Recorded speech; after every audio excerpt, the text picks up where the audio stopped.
Hi అండి అందరికీ. ఈరోజు మనం మందార తైలం తయారు చేసుకుందాము. మందార ఆకులు ఒక గుప్పుడు, ఉసిరికాయలు, మందార పువ్వులు, ఈ మూడు, కొంచెం కరివేపాకు, ఆయిల్ మనకు కావాల్సినవి. ఇవన్నీ మందార పువ్వుల్ని చక్కగా కాండం తీసేసి లోపల కింద తొడుము కూడా తీసేసేయాలి. తీసేసి అన్నీ కడిగేసుకున్నాను. ఉసిరికాయలను చిన్న ముక్కలుగా కట్ చేసుకుంటున్నాను. కట్ చేసుకుని తయారు చేసుకుందాం అనమాట.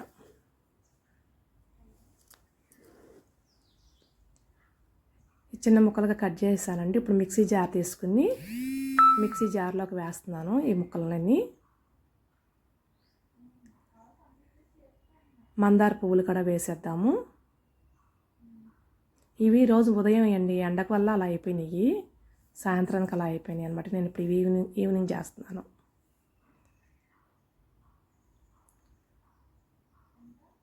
మందార ఆకులు కూడా వేసేద్దాము.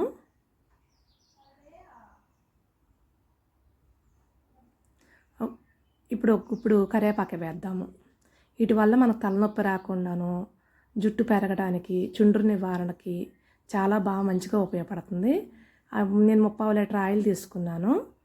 ఇది ఆయిల్ హీట్ అయ్యింది, దాంట్లో వేసేస్తున్నాను. కొంచెం ఒక 2 రౌండ్లు మిక్స్ చేశాను, వేసేస్తున్నాను అనమాట. ఇలా వేయటం వల్ల ఏమవుతుందంటే దీంట్లో ఉన్న సారం అంతా ఆయిల్లో దిగుతుంది. మనం మామూలుగా పువ్వులు ఆకులు కూడా వేసి కాయొచ్చు, దానికంటే కూడా ఇది బాగా ఉపయోగపడుతుంది. తలనొప్పి కూడా తగ్గుతుంది, చాలా మంచిగా ఉంటుంది.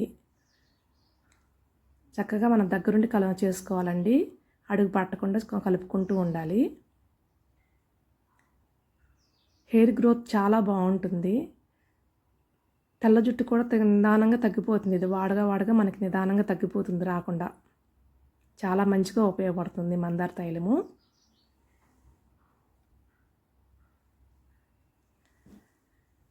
చక్కగా మరగపెట్టుకోవాలండి. చక్కగా ఏగిపోయిందో లేదో కొంచెం మనం ఇలా ఆకులను పట్టుకుని ప్రెస్ చేసినప్పుడు తెలిసిపోతుంది. రెడీ అయిపోయిందండి ఆయిల్. ఈ నైట్ అంతా దీంట్లో ఉంచేసి, ఇది ఐరన్ బాండీ అండి, ఐరన్ బాండీలోనే కాసుకోవాలి. నైట్ అంతా ఉంచేసాను. ఉదయాన్నే క్లాత్తో వేసి ఫిల్టర్ చేశాను అనమాట. మన క్లాత్ వేసి గట్టిగా పిండేసాను నేను. అంతేనండి, మందార తైలం రెడీ అయిపోయింది. మనకి హెయిర్కి ఎంతో చాలా బాగా ఉపయోగపడుతుంది. మన పెద్దల నుంచి వాడుతున్నారు ఇది.